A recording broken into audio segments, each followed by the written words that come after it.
All right. Dave, whenever you say go. We're good to go. Thanks. Good morning, everyone. This is a public meeting of the Massachusetts Gaming Commission. We're holding this meeting virtually, so I will do our roll call. Good morning, Commissioner O'Brien. Good morning, I am here. Good morning, Commissioner Hill. Good morning, I'm here. Right. Good morning, Commissioner Skinner. Good morning. And good morning, Commissioner Maynard. Good morning. All right, we'll get started. Today is a public meeting number 504, and it's really designed to hear from our sports wagering operators. So I'm going to turn right to Director Band and Manager Boschman to get started. And to our guests, thank you so much. Okay, I'll turn it over to Crystal. And I'm going to quickly turn it over to Curtis. Yeah. Are you guys all set, Curtis? I see you. Yeah, looks like your team's here. They're going to kick off with today's series of quarter four reports. Good morning, commissioners. Can everyone see the presentation? We can, thank you. Okay. Good morning again, and thank you for the opportunity to present our Q4 report today. Introducing the Caesars team, we have, excuse me there, Heather Rapp, our Senior Vice President of Corporate Social Responsibility. Lisa Rankin, our VP of Compliance and Licensing, is under the weather today and won't be joining. Dave Schultz, our VP of Procurement. Caroline Leeugen, our Responsible Gaming Program Director, who is also under the weather today and won't be joining. Greg Schimber, our Director of Diversity, Equity, and Inclusion, as well as myself. So to start, we'll look at our revenue for Q4. And as shown on this slide here, we did pretty well in the quarter. However, November here was a favorable month for customers, especially on same game parlays. There was, I believe, a Seahawks Cowboys game in November, which had a record-setting payout number of touchdowns scored in that game. Was just a lot there. So that accounts for that number. So once again, leave it up to the Cowboys to just ruin everything for everyone. Are there any questions? Like a true New Englander, Curtis. I'm sure I'm going to be prohibited by the state of Texas after this presentation. So Don't worry, it's not like it's public or anything, Curtis. yeah. Fair enough. Any questions on this slide? I'm sorry. But we actually know that we all really appreciated that line, so thank you. No problem. Okay, if there's nothing else, I'll turn it over to Greg to discuss workforce diversity. Thank you. I'm Greg Schember, Director of Diversity, Equity, and Inclusion with Caesar. So I'd like to provide an update with our workforce diversity. I'd like to reemphasize Caesar's continued commitment to celebrating and supporting our individual team members by championing equitable policies that foster a culture of inclusion. So our policies and efforts are designed to encourage the broadest diverse representation for the company. So we've set goals to achieve all gender and racial parity, and I know we presented this similarly last quarter, but I wanted to highlight what those goals are, our commitments for 2025. And that is for women, 50% of leadership roles to be held by women within both the mid-level and senior level leadership positions. And then on the racial ethnic terms, 50% of leadership roles to be held by people of color. And then we also committed to increasing the representation of people of color in senior leadership by 50%. So our commitments to these goals remain solid, and we, as we grow the organization going forward, we'll ensure our recruitment and team member development processes are aligned with our stated goals. And so we plan to achieve our DEI goals through a range of actions that include reinforcing our DEI culture across all communications and training channels, and then ensuring equitable access to development programs for team members, and ensuring that our hiring practices continue to create opportunities for team members and all identity and background. So if we go to the next slide now. So this slide is a breakdown of our sportsbook employee population. So considering we don't have a bricks and mortar presence in Massachusetts, we wanted to provide the diversity makeup of the teams that supports our Massachusetts presence. So this is a representation of 1,555 team members as a whole. And as you'll see, we have provided a breakdown of team members within varying role levels, as well as 4 different categories for representation. So there's a couple that I'd like to point out there. So on the minority side, you'll see we have 40% representation, 28% executive level roles, and 39% in manager and supervisor roles. And additionally, the next column is women represent about 10% of those executive roles, and then another 20% in manager and supervisor roles. And we also put in here our veteran status. So we have roughly 32 team members who identify as veterans. However, our team members are not required to disclose this information. So this is just what has been disclosed. And then lastly, we wanted to throw in there, where's our representation for Massachusetts? And you'll see that we have 6 team members who do reside in Massachusetts. So before I kick this over to Dave for supplier diversity, any questions on this? Commissioners, any questions for Greg?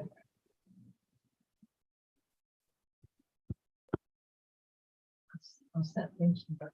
And I'll be back shortly with a spotlight on our charitable giving, but now I'll send it over to Dave for supplier diversity. Thank you, commissioners.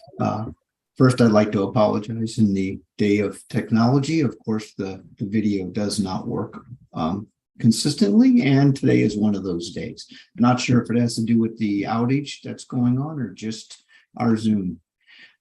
This slide basically just reconfirms what we had presented last quarter, that we were developing a diversity 101 document and a diversity playbook to be used internally to enhance our visibility throughout our internal stakeholders and teams, largely within strategic sourcing and procurement. I'm happy to tell you that those documents have been completed and have been approved, and I will be able to share those through Curtis later after this call, and he can send them out to the commission for your review. And please keep in mind that these are living, breathing documents that, of course, as our business changes, so will the playbook, which is a quick reference guide to us folks in sourcing of what regulations and diversity goals we have within certain jurisdictions. Next slide, please, Curtis. And also happy to say that in the Q4 for 23, you'll see that our diversity spend took another bump up from the third quarter. That is largely due to some greater visibility in non-regulated markets and providing those strategic sourcing leaders with the opportunity to utilize diverse suppliers throughout the country. We are focused on 2024 to improve upon this number. And so far, we're off to a good start in the first quarter of 2024. As I stated, the documents, the 101 document and the playbook have been completed and approved, and I will share those with the commission after this presentation. Thank you, Curtis. Okay. Thank you, Dave. Well, before we proceed, any questions for Dave on vendor diversity? Okay, if I'll not, second. Thank you. okay. On this slide, we have our statistics as it relates to underage access on our platform. Our determination for this is was we did a system search for underage accounts, as well as we flagged KYCs, which required additional review. And so, as you can see on this slide here, none was identified for the quarter.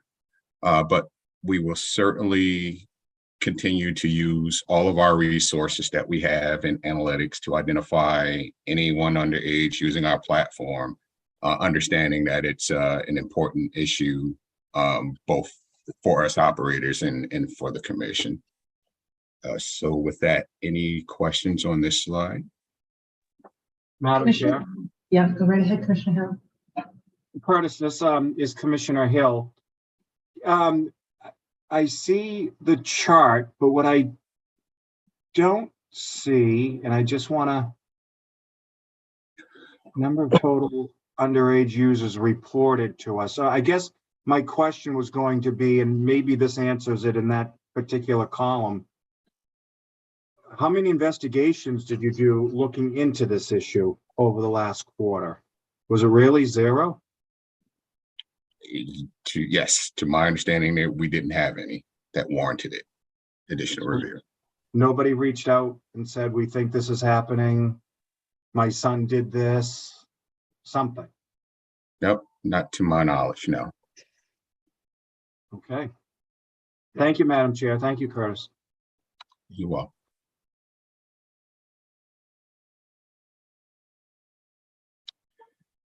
Okay, next slide for play management reporting. Since this really is Caesar's, we just started reporting on this item in Q4. We thought a month-over-month comparison was a good review since, we don't have much history to look at. So on this slide, some fairly balanced patron numbers that use the wager and deposit limitations. We have an increase, as you can see, on RG related clicks. Cool-offs had a jump in November, significant jump in November. Again, since we just started this, we need a little more history to work with to draw better insight on what's happening. But we believe that in November, with NBA, NFL, NHL, those seasons all active, there were just more wagering options for patrons to choose a cool off from. Any questions on this slide?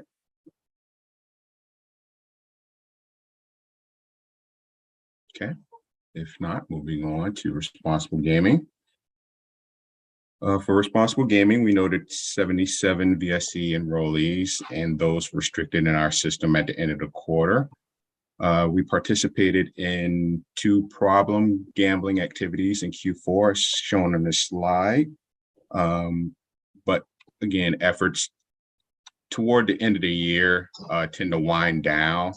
But in 2024, with a problem gambling awareness month in March and other efforts, Caesars just looks forward to adding more in responsible gaming come Q2.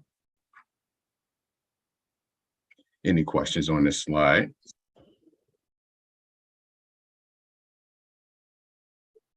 Okay.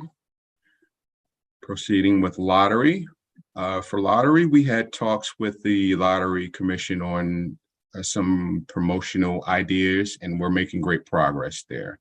The next steps at this point, we're working on a marketing strategy internally and to implement something within the next few months. So the update, we look forward to providing the commission a more detailed update on our progress come Q2. Okay, any questions on the lottery? Curtis, do you mind going back to the screen right beforehand? And you may have explained it, but I may not have heard. Mm-hmm. On the VSE enrollees, you got 7 were added, and then as of 12/31, they were 77. What does suppressed mean in that case? That's essentially the same number. The SEs that come from the state, from you guys, we're just met, that second bullet's just confirming within our RG2 system, Okay, what we recognize as also restricted from Massachusetts. okay, thanks. So the number is 77, fine. Yes, the number 77, correct. Thank you, which is You're kind of consistent. Seems like that's a consistent number we're seeing. Thank you. You're welcome. Okay. Nothing on lottery. I'll pass it back over to Greg for community outreach. Great, thank you. So before I get to this slide here, I do want to mentioned last year, mid-year last year, we had mentioned to you that we support the military, Massachusetts Military Support Foundation. We also have reconfirmed that support with them for 2024. We're super excited about that and working with Dawn there to really have deep engagement, as deep of engagement as we can. But then I'd also like to point out the charitable contribution that is on this slide here. So last year we launched the Caesars Makes Change program, which offers guests the option to contribute to a charitable organization by donating their change when they're redeeming their slot tickets at an NRT ticket redemption machine. So participating properties offer up to 3 charity options at the NRT machine. One of those charities is an enterprise-wide charity selected by the CSR team, and then the other 2 are selected by that local property. And so for the first enterprise-wide charity selected, we chose the Meals on Wheels of America program through June of 2023, and at that point we have received $1 million, or they have received $1 million in donations, and then in total since the start of the initiative there's been more than $2 million raised to support social causes and deliver positive change across the country. So for a first-time launch, we're really very happy to see this result.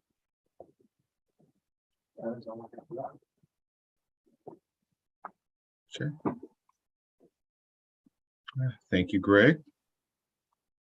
So with that concludes Caesar's presentation. But as always, if there are any additional questions or inquiries regarding our presentation here, feel free to reach out to the folks on this slide here.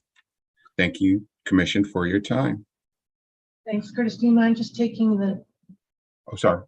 the slideshow down and we'll just do a quick check-in. Thanks so much. Commissioners? Any questions for Curtis and Caesars?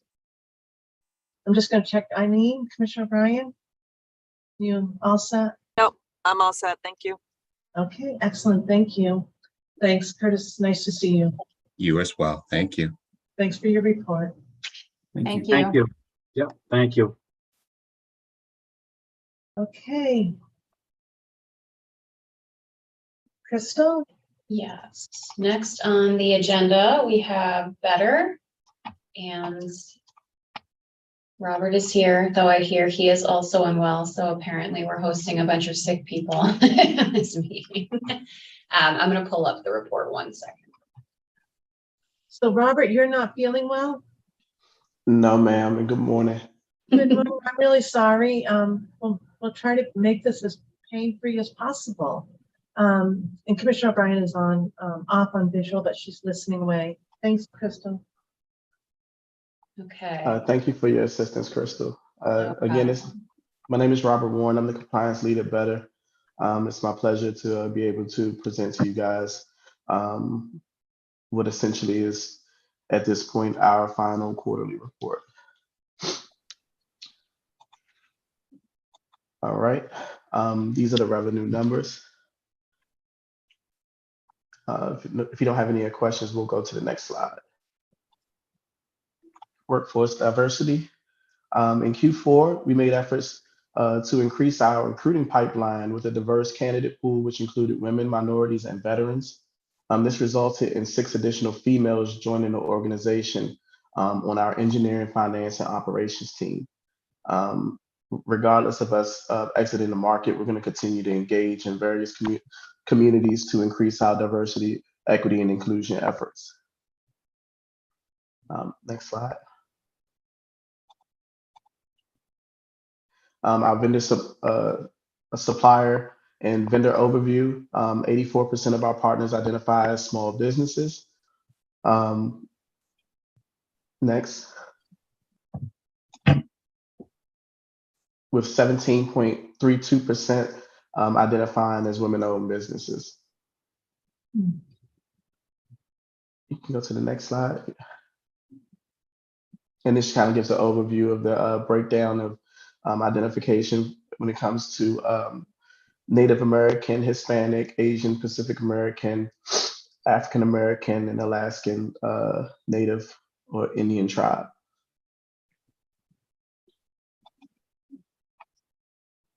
The orange, and I want to make sure that I speak clearly this time because I believe last time I kind of gave some confusing information. The orange represents the Massachusetts operation spend, which is what we would spend on our Massachusetts operations, which is not specifically to Massachusetts-based businesses, but it's towards the overall operations in Massachusetts. All So right. line that shows that that your spend was total was just short of 10%. Robert, is that fair? Yes, ma'am. So Massachusetts will miss that with your Yes, ma'am. All right. Thank you. You know, as I think about the impact of the sports wagering market, I mentioned I think it was on Tuesday. Yeah, well, maybe it was Wednesday. That I'll miss the product of better, right? The diversity it brought. And here we've got a little bit, commissioners, a loss of about 10% of their overall operational spend. Is that your overall operational spend or your discretionary spend? Okay, thank you. That's something. All right, for compliance, there were no cases of minor/underage access to our platform during the reporting period. However, we did have a case of suspected account takeover that we reported to the MGC. This was specifically in regards to a complaint that came into the MGC that we were investigating. And while investigating this complaint, we realized that there were some KYC changes that warranted some further investigation. And upon investigating, you know, the individual who made the complaint decided not to respond to anything else anymore, which is just it's a telltale sign of some type of nefarious activity. So we went ahead and created the report and sent it off to the MGC. But outside of that, we didn't have any cases of minor/account takeover related to Massachusetts operations. Any All questions, commissioners, for Robert on this? Okay, thank you. All right, responsible gaming, as you can see. I think to sum this up in the best way possible, our default deposit limit doesn't seem to create any type of barrier for people who want to play on the platform. They play regardless of the deposit limit being in place. And you can see this by 39, you know, overall 40% of our user base being engaged in the deposit limit and still actively engaged in the product.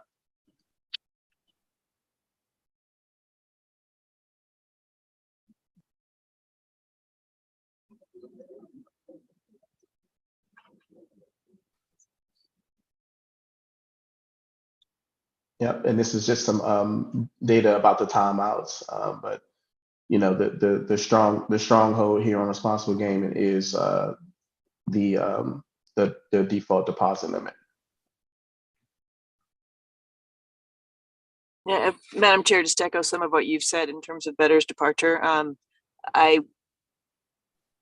I was really intrigued by that limit, and it's an interesting stat that you're putting up. Be interesting to follow you guys in other jurisdictions. If that holds up, that's a really, really good RG piece of information. Thank you, ma'am. Agreed, Commissioner. Thank you. I don't know if anybody else does similar reporting, Robert, but it's the stats go this way. It's very good information, to Commissioner O'Brien's point. Thank you, ma'am. When we say we had 0 VSE enrollees this quarter, Better specifically, we don't count the enrollees that enroll in other places, and then by regulation we have to exclude them. We only are counting in this section individuals who have reached out to us and said that they want to enroll into the VSE program. So this is why you see the number 0 here. But of course, per the regulation, everyone that enrolls in the program is excluded on our platform as well.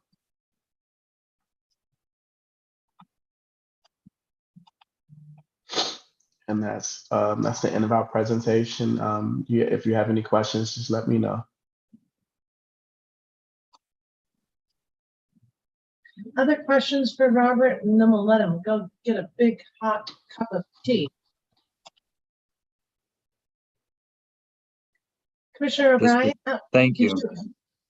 Oh, sorry, Commissioner Maynard, my apologies. No, I'm sorry, Madam Chair. I thought you were calling me. I moved too quickly. I just want to say thank you, and thank you for joining and walking us through this. Thank you for being part of the Commonwealth and being so professional in everything that you've done. Thank you, sir. Thank you, Commissioner Maynard. Commissioner O'Brien?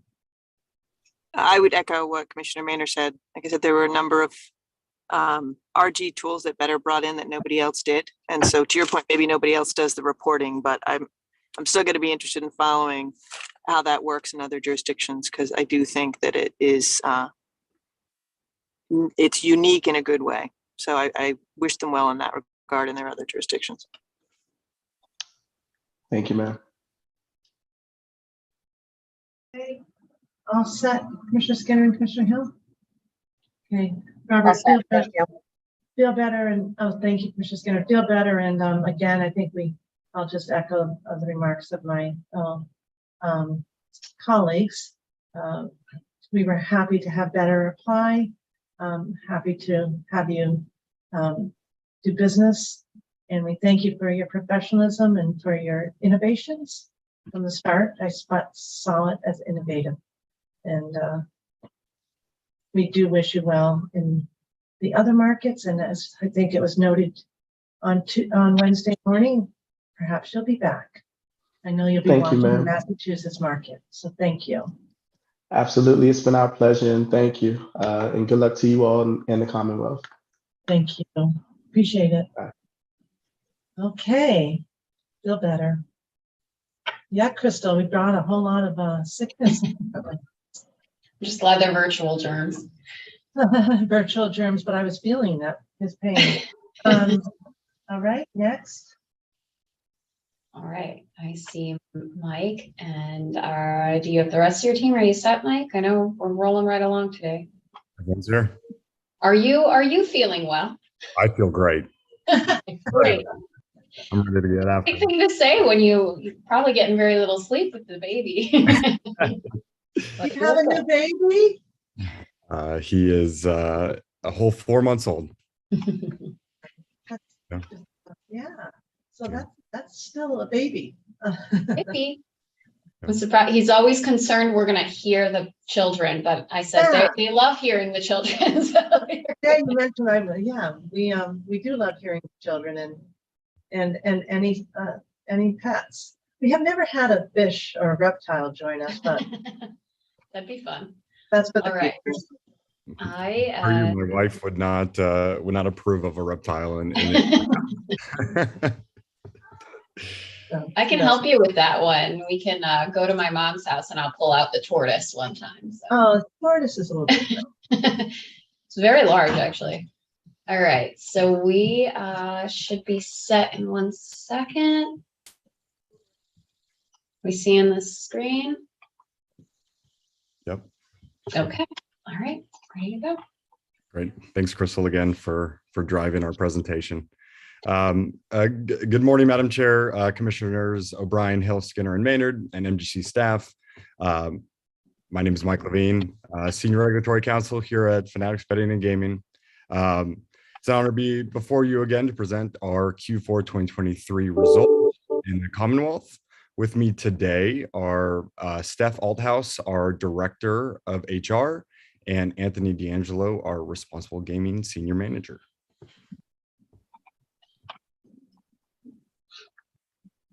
Here you'll see, here are our Q4 results in Massachusetts. Sports wagering revenue was about 2.9 million. And the sports wagering taxes remitted to the Commonwealth was around $571,000. These numbers reflect those are previously submitted to the MGC and detailed in our revenue reports on the MGC website. Now I'm going to pass it off to Steph, and she'll talk about some of our workforce diversity initiatives. Madam Chair, Yes. Go ahead, Commissioner. can we go back to the screen that was just up? And I just want to take a little look at it and just give me about 30 seconds, if you don't mind. I have no question. I just wanted to look at it a little further. Thank you.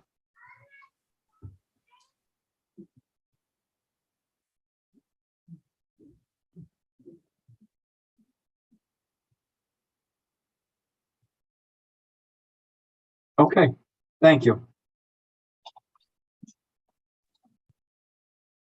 Great, all set. I'll jump in.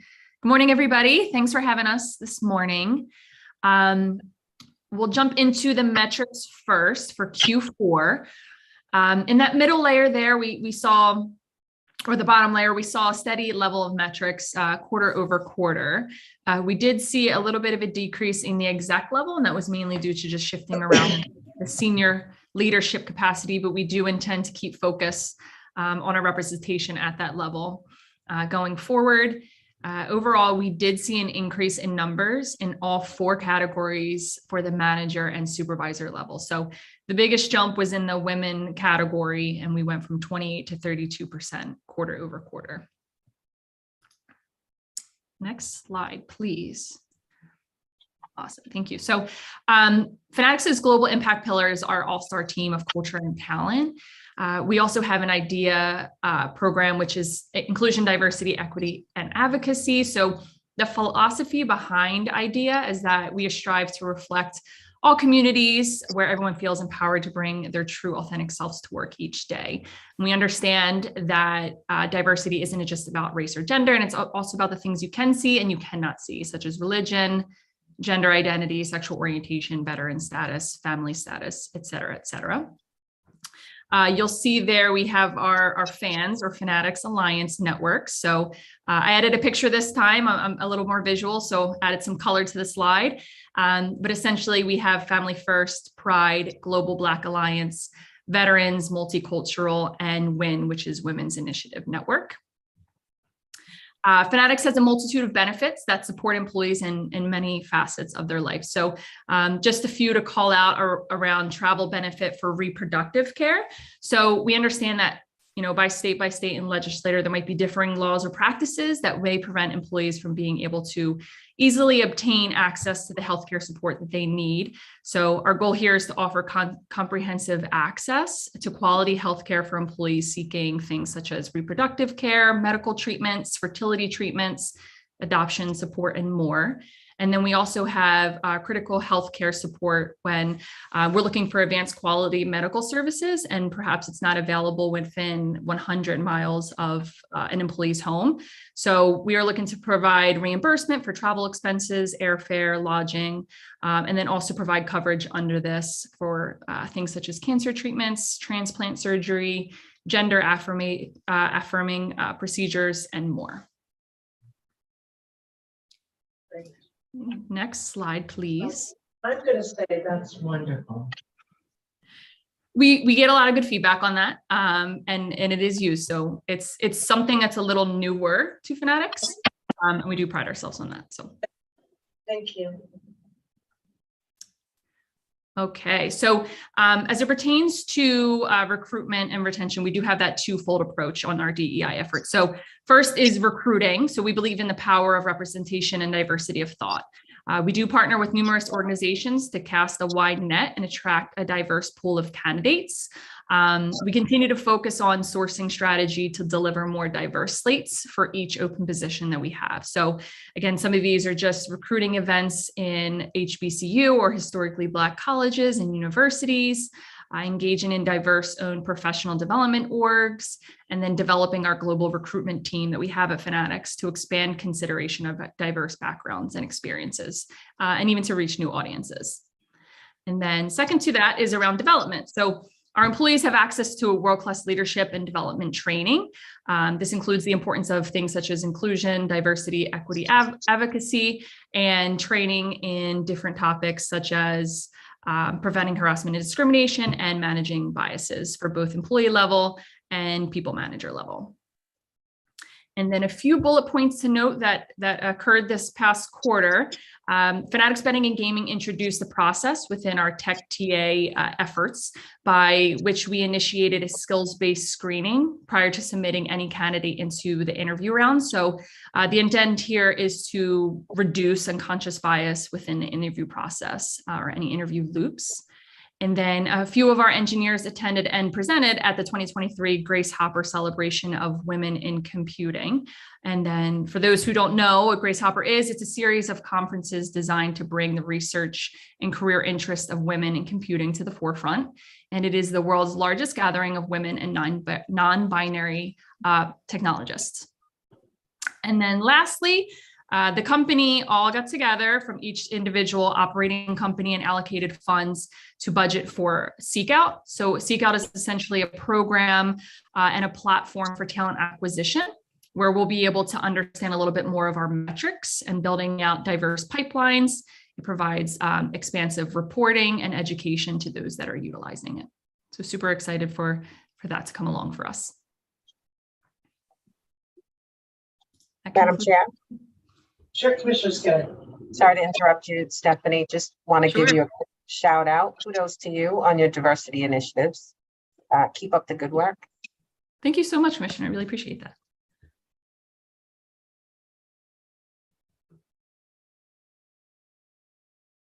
Thank you, commissioners. Reflected here is our vendor and diversity vendor spend. As it relates to Massachusetts, our total vendor spend this quarter was $393,630.59. As Steph detailed in her previous slides here at FBG, we are committed to cultural diversity and increasing opportunities for diverse businesses. The total diversity overall spend for Q4 was approximately $1.18 million. Excuse me, $1.75 million. Yeah.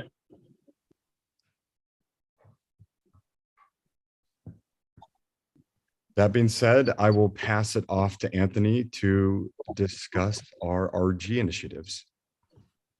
Thank you, Mike. Good morning, Madam Chair, Commissioners, and members of the MGC. I'm Anthony D'Angelo. I'm Fanatics' responsible gaming lead.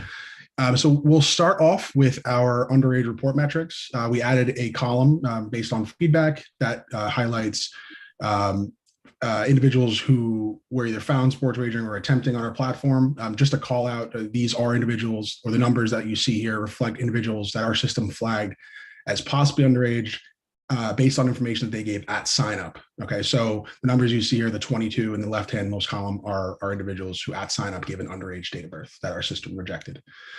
Any questions here? Okay, great. We can go to the next slide, please. Madam Chair, was that through the KYC that you picked that up? Yes. Can you just give me one example of something that a red flag would have been raised for? Yeah, a customer gives, a date of birth in 2008, for example. They would have been 16, so we would have blocked that customer. Good job. Thank you, Madam Chair. Sorry, I had my mute on. Madam Chair, I have a question, please. Sure, Commissioner. Good morning, Anthony. Of the 22, the 22 number there, those were found sports wagering or attempted to sports wager. But your number in the third column, account suspensions due to underage, is 0. So is it fair to say that of the 22, none of those individuals were able to gain access to the platform? Yeah, at registration. So once the individual enters a date of birth that's less than 21, their account is automatically suspended and they fail verification, essentially. So they can't get access to our platform. Yeah. Okay. Thank you. Sure, of course. If no other questions, we can go to the next slide. So here we have the VSE metrics. So in the final quarter of 2023, we had 5 individuals who were VSE enrollees that were found to have accounts on Fanatics Betting and Gaming. Upon identification, their accounts were immediately suspended, and obviously no access, no marketing, things like that. Totaling 9 for us since launch. Any questions here? Okay, next slide, please. So then lastly, and I'll speak to some work, we're going to do some work in PGAM oversight on my end, not having a separate slide, but this is our RG tool metrics for the quarter. We actually saw an increase in every tool usage this quarter, which is great. We have 45,000 active employees in Massachusetts. And, we're seeing around probably a 6% or 7% usage rate, which is still low, obviously, which is low in general for tool usage. We continue work to try to increase tool usage and some things that we will embark on this year. I could talk through with our PGAM update as well in the last two bullet points. But for PGAM, we will be having some internal and external initiatives at Fanatics Betting and Gaming. Internal being every March, we intend to refresh and recertify our all-employee RG training. So every FBG employee has to take a RG training. That'll be refreshed every year based off of changes in regulation, changes in policy, all that kind of stuff. We're also kicking off an internal RG recognition program to where we're going to highlight RG champions across our organization to try to further a culture of RG from inside. And then from an external point of view, we're expanding our partnership with the NCPG. And we're also testing incentivization for RG tool usage, which we're really excited about. So, Thank you. Of course.